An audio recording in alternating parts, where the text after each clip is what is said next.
If you've ever opened your fridge and wondered what to do with that sourdough discard, this might be your new favourite recipe.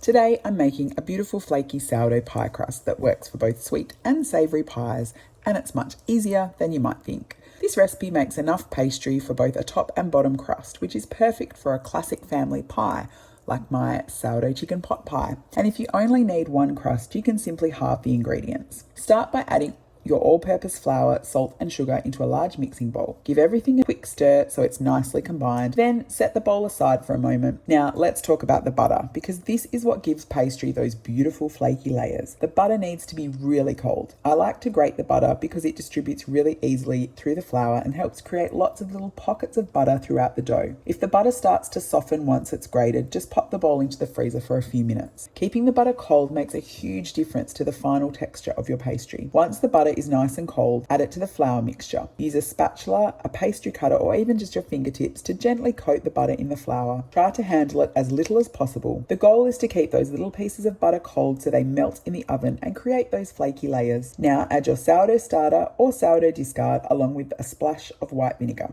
Use your hands to gently squeeze everything together until it forms a rough, shaggy dough. If the dough really isn't coming together, you can add a little iced water, just 1 tablespoon at a time until the dough holds together. Tip the dough out onto your counter and divide it into 2 pieces. Bring each piece together into a rough ball, then wrap them in parchment paper and gently press them down into flat discs. Wrap the discs in some plastic wrap or a Ziploc bag and place them into the fridge. The dough needs at least an hour to rest, hydrate and firm up, but you can leave it in the fridge for up to 48 hours if you want to make the pastry ahead of time. When you're ready to bake, take one of the discs out of the fridge, dust it lightly with flour and roll it out to the size you need for your pie dish. This recipe makes a generous amount of pastry. I used a 1.4 litre pie dish and filled it beautifully with a little dough left over.